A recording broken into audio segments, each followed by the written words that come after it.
Hello, welcome everyone. I'm Gulch2, and I'm going to be taking you through NecroVision Any. This game is totally wacky and crazy. It is a World War One FPS alternate history horror game. If you've watched Flame Fair Tales recently, you might have seen Asta the Horror Girl run NecroVision Lost Company, which is the prequel to this game. So I hope you were taking notes because it continues on the story from there. And on that note, with me today, I have two amazing commentators with me. If you'd like to introduce yourselves. Hey, I'm Astra the Horror Girl. As said before, I speedrun NecroVision Lost Company, which is the prequel to this game. And I'm Schmumbler. I also run Lost Company.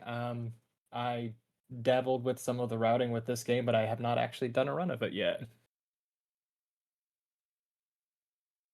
Yeah, and with that, we'll just get right into it. So I'm gonna hit new game, and the time will start after we skip the beginning two cutscenes and get control of our character. So I'll count this down here for us. So in about 3, 1916. 2, 1, Get up, soldier. go. All right, now we'll get started with this run. Astrid Schmumbler, do you want to explain what we're doing here? Did you know that when you select the new game at the very beginning, it says, join the British Army and, fight the demonic hordes or whatever? So, two things. One, we are not a British soldier. And two, we are now done being in the British Army with what Gulch just did right there. It was a joint operation and a very short one at that. There is no more British Army that you will see in this game at all whatsoever. That part of the game is in fact over.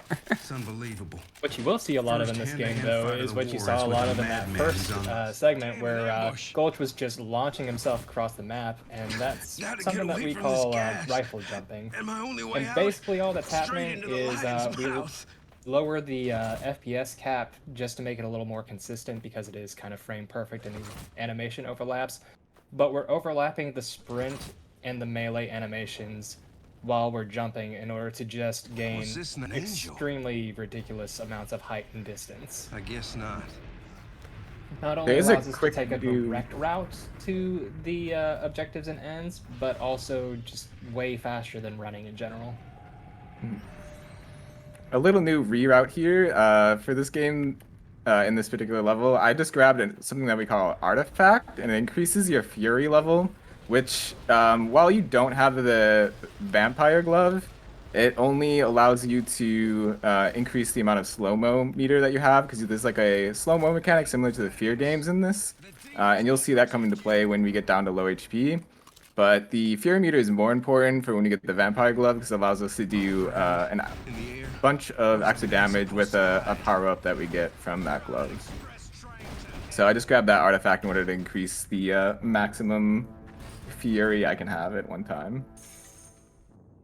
November 14th, 1916. That is an Also, as interesting you can- reroute because before we've never used the vampire artifacts because for the most part you can go right to the end, but that is a particular level where you actually do have to do a whole fight in Why order don't to you just trigger put a something bullet in to the back of open, my which head? is We have a better use for less you. common in You the always speedrun for want this a game life than you may and think. Zimmerman gets to work on your pitiful body. And we would have to wait there anyways for the enemies to spawn, so might as well just go and grab it. I didn't know it was there until recent, so... but now we're on chapter 2. This is by far the hardest level of the game because of one trick in particular. We don't have a rifle in this level, so we're just gonna be trying to do this trick just by running and jumping. Nice place, You'll see but in I a wouldn't wanna moment stick here. away. But even if we Yeah, did but- have... Oh, go ahead, Esther. No, it's just that this trick sucks. It's about trying to fit into this hole that you can see Gulch is looking at, and straight up, like no lie, no exaggeration. Sometimes it just doesn't want you to go up there, and as far as I know, there's no real kind of like rhyme or reason as to why it works better sometimes than not. Either you're lucky and you get through pretty quickly, which, believe it or not, that was fairly quick. compared to how sometimes you can just be stuck there. Whereas you could just be there for minutes trying to get out of that. But now, Gulch is out of bounds, working on getting further and away, and we come to another difficult thing to do, just because even though this looks fairly simple and straightforward, because you're just kind of like running on the ceilings, you also have to get back in bounds, and sometimes the game just doesn't want you to be able to do that either. Yeah, it's really funny because all of this like out of bounds parkour where you like can't even see where you're jumping half the time until it loads under your feet. This is the easy part. This is so much easier than Yeah. that initial jump and then like trying to squeeze through a corner to get back into the end here. Yeah, this corner thing alone is intimidating. This can be a run resetter right here, trying to get right back in bounds. Because Yeah, and I again, mean, we do limit the FPS here just to make it a little more likely for us to get through, but it's still like that was extremely fast right there. And for some people watching, I'm sure that felt like forever. The game scares me. We used it That more went a lot better than it usually does. I'm extremely Yeah. happy with that. Kiefer says we are running up. Most time I'm sitting there for like at least a solid minute before I can get through there, especially the end section there. Yeah. But here we just Sometimes- run along the side of the rock and we can just get out of bounds. Now we're just rifle jumping our way towards the end of the level. I was gonna say, like, and sometimes getting out of bounds is really easy. Basically, you just stub your toe at the beginning while running, and if you just turn your mouse, voila, you're out of bounds. Because you're not supposed to be up here at all. You're supposed to be down in the trenches. And to get you an idea of how much time this is saving, like, playing casually, each one of these individual levels you have seen, except for the prologue, they're intended to take like 30 to 40 minutes. So these skips are massive skips that you are seeing, just going out of bounds and going directly to the end. One thing I'll also mention, because this level showcases it perfectly, is the rifle jump is very nice, but it has one fatal flaw, which is that it really only likes to work consistently or even semi-consistently if you're on flat terrain. All of these little inclines and slopes, even the ones that are like almost flat but just the slightest grade, they really throw you off and make it way harder to actually pull off a successful launch. Yeah, so you pretty much have to like route out which particular spot on the ground that you're gonna rifle jump from in every section. Every time you do one, I'm really trying to go to like a specific spot where I know it'll work, or it has at least has the best chances to. Because even with all of that figured out, it's still not 100% consistent. Also, it being a frame perfect trick adds another variable to it. So Maybe we can just talk this thing through. Which is not to say that a launch in general is frame perfect. It's just the one that allows you to move forward is frame perfect. If you mess up that frame, you're probably just going to launch yourself straight up into the air and waste time. Something I want to note is you may be looking at this ogre and thinking to yourself, I don't remember that in my World War I history class, just because you have been lied to. Actually, ogres were everywhere in World War I, and you'll see even more wacky things out there in the trenches. Such as what we're coming up on here pretty soon. Well, I shouldn't say pretty soon, but near the end here, you'll see Must get to the castle. I have to different find variation Zimmerman. on I guess the closest device at the time that people know is like a tank. Truly the machines of war. Yes. Yeah. For just to kind of sum up the story that you're going to be seeing here, and to sum up NecroVision Lost Company, there concurrently during this Great War, there are demons and vampires at war with each other, struggling for supremacy of the world. And during that conflict, One of them is attempting to recruit a necromancer from amongst the humans to create their undead army to lead in global domination against the humans. Right now, that necromancer is Jonas Zimmerman, who is a German scientist. He is trying to make an army of the undead, but he also has a bunch of fun machinery that he's able to employ as tools of war. And you're gonna see one of them pretty soon, such as a bipedal tank, like almost like a Metal Gear, but not quite, which is only a little bit more well known than the Scorpion tanks, which are very large mech scorpion-like things, which you will also see a little bit later. But ultimately, eventually the vampires will not be satisfied with what Jonas has been doing. And after we defeat him, the vampires will recruit the main character that we are playing as right now in this game. And that main character is this American soldier. So what just happened there is Gulch is trying to enter the harbor, I guess you could say, for our machinery here from the backside, so that we don't have to do all the stuff to go through the front. The problem is that that back area is surrounded by kill planes, and Gulch just accidentally hit one there. But now we're in. Now we just go in and out of here to access a quote-unquote puzzle to be able to boot up our good friendly mech here and take control. Yeah, there are a good amount of areas in this game that there are where there's invisible death planes, and you don't see me because I try to, I know where they are and try to avoid them. But if you're not careful and just try to jump anywhere, there's a good chance you'll just die by an invisible plane. Yeah, I mean, to put it simply, Oh yeah. Armed the and dangerous. boss fight in the second chapter is completely surrounded by kill planes, but we just didn't even mention it because you boys are starting just to don't hit annoy them. me. That's right. Come on out. I'm ready for you now. It Something can be noted, you can go to the end where Gulch is running faster on foot, but you need the tank. It's extremely important that you have this tank going up to the end. What's wrong with this place? One of the fun little quirks about this game is sometimes it goes, no, gamer, you do not understand. You have to do this in a slow way. You have to use the slow thing we've given you. Which But goes even we make better. do. Yeah, it goes even better with the fact that at the start of this level, we do one very easy, quick way to save time, which is leave the mech behind and just start rifle jumping again. Yeah, it's weird that the condition for the last level you have to have a mech, but this one you can enter the boss fight here with Zimmerman without a mech, and you magically just spawn in with one. Yep.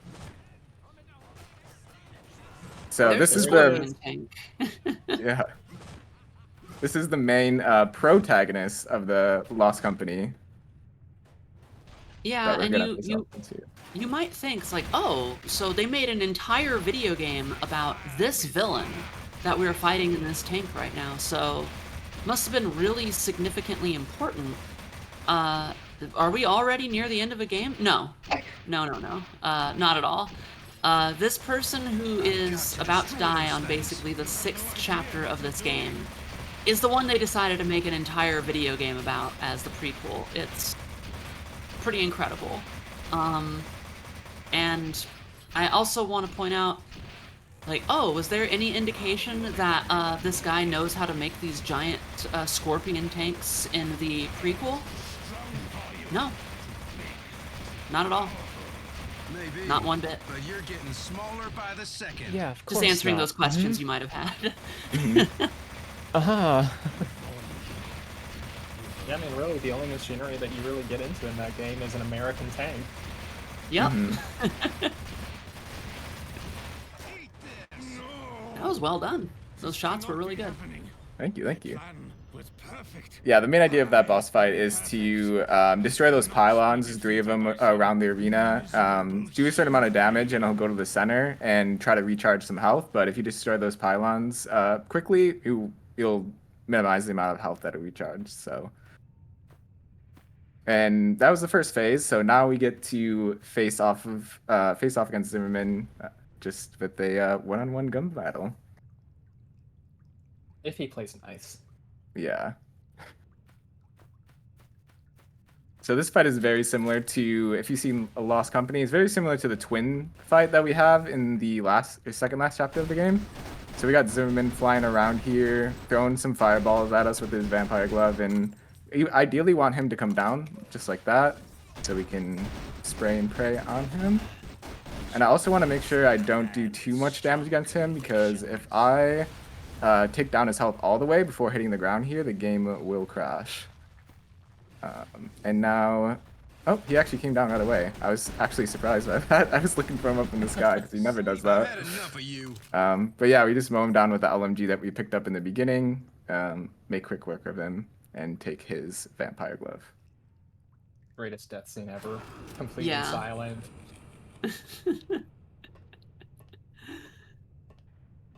Mind if I cut in with a donation real quick? Go ahead. For sure. Yeah, we've got 20 pounds from Street Back Guy. Thank you so much for that donation. Again, folks, you can use !donate in the chat to donate to our charity, and also put your money towards some of our incentives we've got going on. We've got a milestone unlock for bonus stages for Splatterhouse, One Pocket Graffiti, as well as a bid war for Dead Letter Department to name the protagonist. So if you want to affect the bid war or contribute towards our milestone, please, now is the time to donate. So thank you for those so far. Do not underestimate the might of the dark. This is the vampire underground rail system, by the way. You must venture into realms beyond anything comes first. And if Brand you're wondering new, who's talking to us, it's the glove. Yeah. I can feel the burning fire. Brand new little optimization here to run along the wall and to skip a rifle jump that is kind of annoying to do. Found that out by Sandru found that out, new runner of this game. Sandru also found out a few different optimizations with this route, so shout out to Sandru for picking up this game and figuring things out. I love that you can just squeeze between those bars. Mm-hmm. Such a great obstacle. Some of the rifle jumps are perfect in this level. It's so funny. Yeah. If you want to know another fun fact about this game, everyone, at some point the voice actor for the main character just abruptly changes and then goes back to the previous voice actor. And that's just a fun little thing. That's in this game. I love it. I knew it changed. I didn't know it went back. It does. It goes back multiple times too. Nice.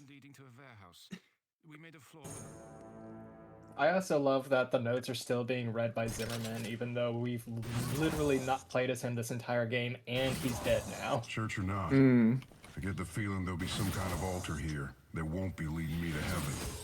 We're heading in the opposite direction. Yeah, it's not even like an audio diary like some games, it's just a piece of paper. So.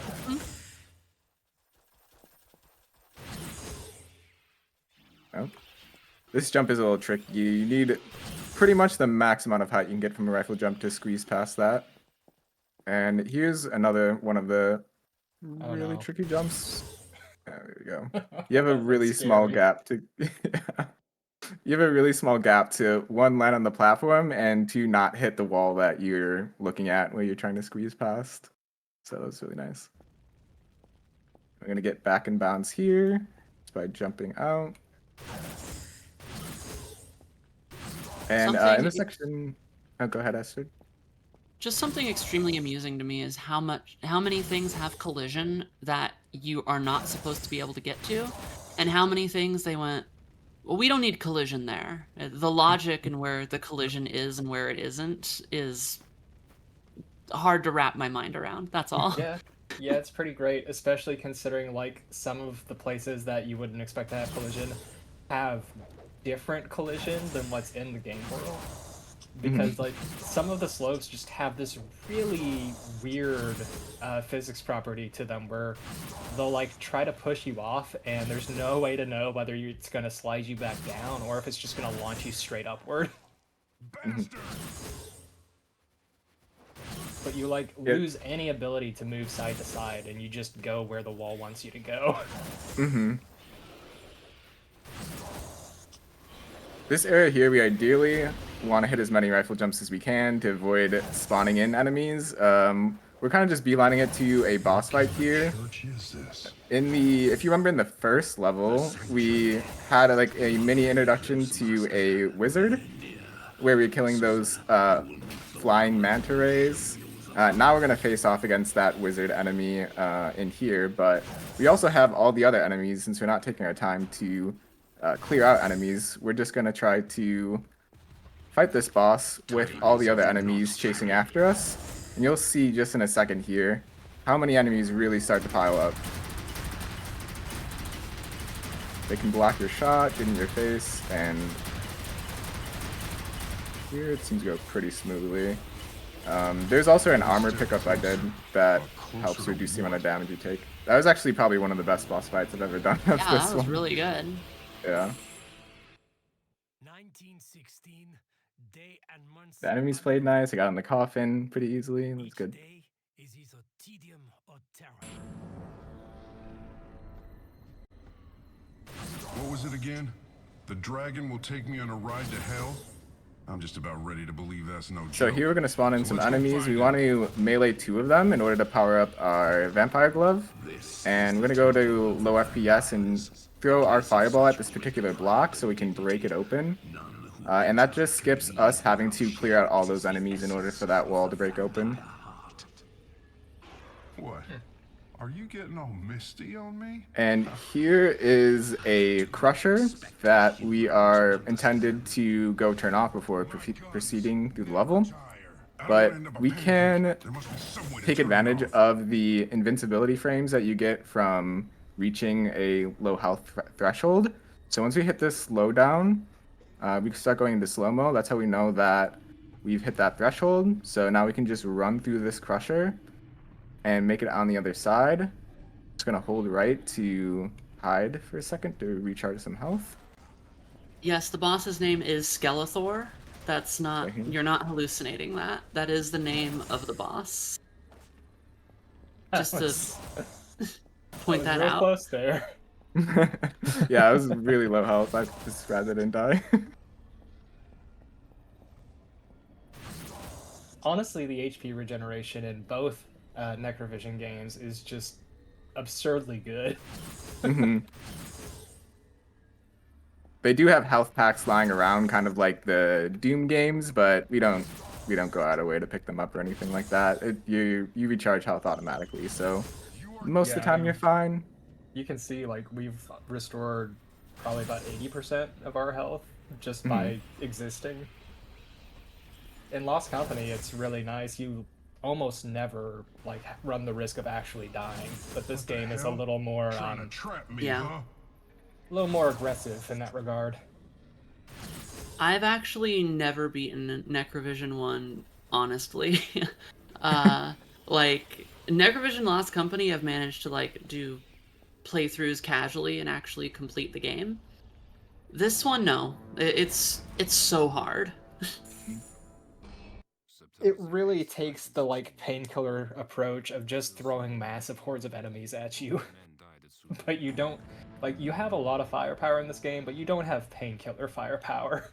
Mm-hmm. Yeah, that's the other thing, is that this game is in fact on a slightly modified version of the painkiller engine, aptly titled the Pain Engine, because they want huge maps with loads of enemies, and this development team had worked on one of the, I believe one of the DLCs for one of the Painkiller sequels, and I think they just took that engine and went, I have the greatest idea for finally telling the real story about what happened in World War I, and this engine will be the vessel for that. And I mean, look at it. We're riding a dragon in the underground vampiric catacombs, removing the demonic presence from the underground. What more could you ask for in a video game? Mm-hmm. Honestly, it is super impressive that this game runs and ran as well as it did with how huge these maps are. Mhm. Yeah.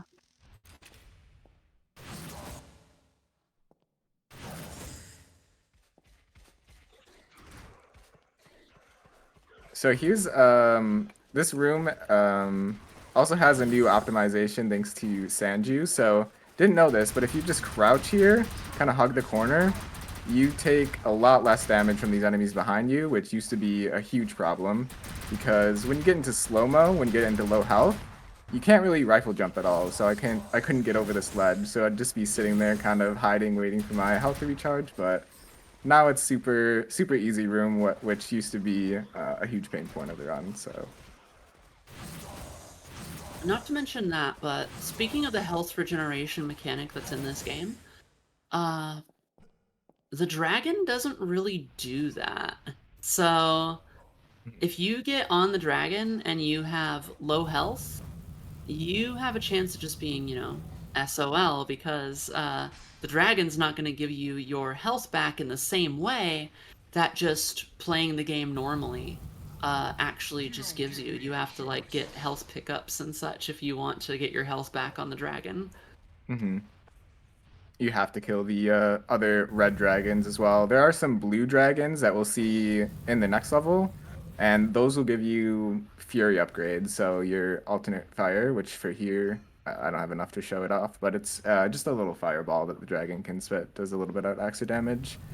We'll be trying to get as much of that in the next level because we'll be having a boss fight. Wait, you mean the fireballs that he launches non-stop and lost time to me? Why are we limited here now? Yeah, true, honestly. It's like 3 a second for that other dragon. Why can't I get on that one?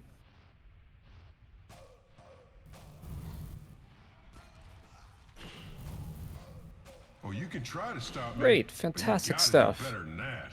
Love it. Love this run already. Some other folks in the chat are also loving this run, because one of them, Aragon5XPWN, has just donated 20 pounds, who says, "Yay for alternate history," or is it? Thank you so much for those 20 pounds. Those went towards our Dead Letter department, Name the Protagonist Bid War. So now, okay, bear with me here. Horror-sama is in first place with 40 pounds, followed by Truck-kun, who's in second with 10 pounds. So I can't believe I said that out loud. But if you want to influence that bid war, you can donate, !donate, and maybe change that to an option you'd like, because I'm not sure which one of those I prefer, personally. Truck-kun. I want Truck-kun to win. No. If you want Truck-kun, you gotta get in those donations. We'll see. Do it for me, chat. I believe in you, chat. Really like how it just killed all of your momentum there. Yeah, I don't know if I've actually done that before. So good thing I saved. I was like, uh-oh, hopefully I saved somewhere close. Are you saying that that's never happened before? It's true, it's true. Oh, I'm really glad that you hit the trigger there too. Yeah. All right, so here's where we are going to start trying to fill up our Fury meter with these blue dragons for this boss fight we have coming up here. We have a little bit of a two-phase boss fight. One is going to be on our dragon, facing off against a enemy on, what is it, like I guess a three-headed dragon Cerberus type enemy. I don't even know if it has a name. But yeah, we're going to try to be getting up all of our secondary fire as much as possible. You can see on the bottom left, that yellow meter is our Fury meter. So we have that filled up all the way, so we can do a little bit of extra damage here.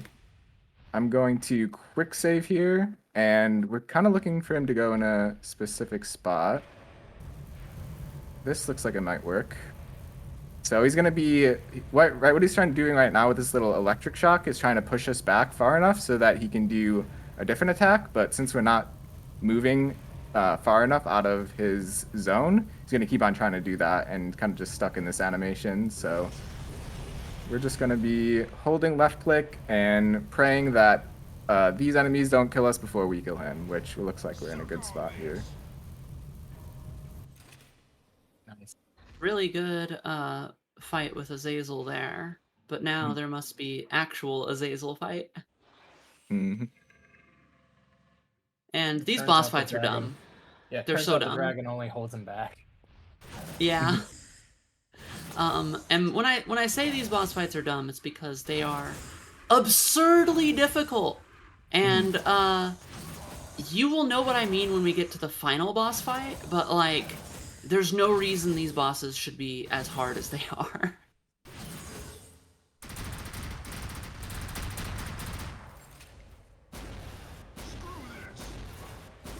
So we have these little trampolines here that I ideally want to get on top of his head. Oh, that's a big launch. Because you can actually stand on top of his head and just melee him and shoot him with the shotgun. Make sure all of your spread is hitting him. If that can't happen, that's totally fine. Looks like we might need to get some HP here. There's a lot of enemies in this area, and we're on the easiest difficulty. I can't imagine what this boss is like Yeah. on any other That was a difficulty. big taste. I can't be stopped. You hear me? No demon, no monster, no enemy has the strength. Who's gonna be the next to die? Only one demon remains to oppose us. The Devil King, the Lord of the Flies, Mephisto himself. Excuse me, Mephisto is not the Lord of the Flies, that is Beelzebub. Hmm.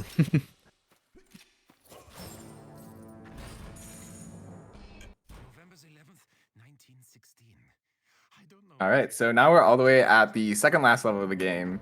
Here we're just doing a lot of Final battle before the upwards last travel. There's a huge mountain up here that has the end of level, and we're gonna climb our way up to the top. Lord. You must challenge him.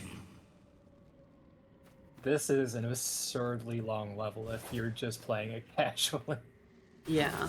This is I said before that these levels are intended to take like half an hour to 40 minutes each one. This one's probably closer to an hour. Like, it was just their decision to do that, but thankfully, we can just run up walls because collision in this game is very strange. And it is in Lost Company as well. Nice. Let me try that again. There's two different ways you can get up here. One is by running against this corner to try to boost yourself all the way up. You can actually get all the way up to this bridge, which is where our goal is, but getting up here is fine too. We just need to do one rifle jump and we're up at this bridge. And at the end here, there's just a trigger there we have to walk through to end the level. So one of the longest levels ends up being one of the shortest of the run. Gulch, I'm just bringing this up now, but when the run is over, please let it play that final little cutscene. Oh, of Like, course. it's so good. He's a big one, ain't he? All right, so we are on the last boss fight of the game here. This is a 3-phase boss fight. The first one we are going to do in this mech simply because we don't have enough ammo to complete all 3 phases on foot. It's much faster, and you're intended to complete all 3 phases in this mech. It's supposed to be just this long battle, but it is very, very quick to just go on foot, but unfortunately we don't have enough ammo to do all 3 of the phases here. So first one, we're just going to be holding our primary fire and shooting out alternate fire occasionally once we build up enough fury meter to do that. And that's those little blue orbs that you're seeing when you shoot off here.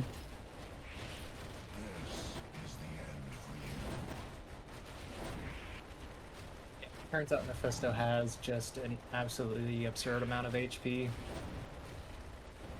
Mm-hmm. Yeah, And this fight is so long. It's such a long fight. There was there's someone who actually asked me, "Hey, can we just end the game Can't the take level the heat, before?" huh? And that's how much people strongly feel about this boss fight. Like, it's so long. It's just stand there and shoot and try not to die because it's the same thing. It's the whole thing. It's a ridiculous fight and it's nearly impossible casually.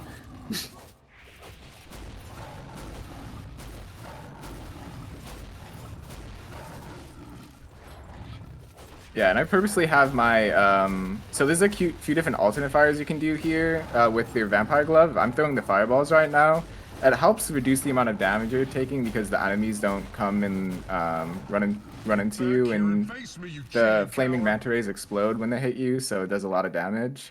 So I'm trying to reduce the amount of times they can do that, and I also get more fury power when I do hit them with my fireball as well, because it is a big explosion. So this is the third phase here. We're just going to continue shooting him down with whatever ammo we have left. I'll switch to my shotgun and use all the bullets in this, and then finish him off with the Vampire SMG. So once we take him down, time's going to end. It's going to transition into a beautiful NecroVision cutscene. I hope you guys enjoyed. Yeah, what a run. Holy moly. Oh, we are low HP. We'll just run away, hide for a little bit. This would be the worst and best time to take a death. The boss is nearly dead. Okay, yeah, let me recharge some health. I can show you the fun kicking animation this game has that I haven't got to show it off. Look at this foot. Oh yeah. Every game is better with a kick button. Just saying. And time. Great job. Good run. GG. Look at this. Look at this. All T-posing? Oh, Yes. what the It's heck? clearly they're just sliding this little dude across the ground. I love it. It's a T-posing PG just drifting across the ground. Listen, they ran out of animation budget. They ran out at the very end. Yeah. Wow. Okay. Yeah, there are multiple different endings you can get from the game based on the difficulty that you're playing in. I'm not sure which one's the true ending, but this one is kind of "this was all a dream" ending. You don't have to do this. Don't shoot him. The war is over. We're all going home.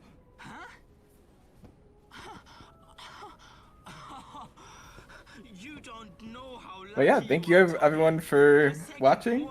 I had such a fun time showing this runoff. Lucky, huh? If you want to follow me, I do a bunch of different horror-related speedruns at twitch.tv/Gulch2. Astrid and Schmumbler, do you have anything you want to shout out? I speedrun things too at twitch.tv/Astrid the Horror Girl, and sometimes I do the prequel to this game, NecroVision Lost Company. Perhaps there's some kind of guardian angel watching over me. I don't have too much to add. Thanks for having me here to help commentate. Game's great. Other game is also great. Y'all are great. Chat. 2 years of war. Looking forward to the rest of the event. Hell on earth. Same. I can't recall anything. You know, yeah, actually, real quick, Schmumbler is also running later, so stick around for the event because we'll basically all be back, but just with Schmumbler running instead. So be sure to catch that Dementium 2 run. Mm-hmm. I wonder if I really want to know the answers. I heard someone say Excellent, excellent. Any final comments before we close out the run here? I'm good. Thank you so much for having me.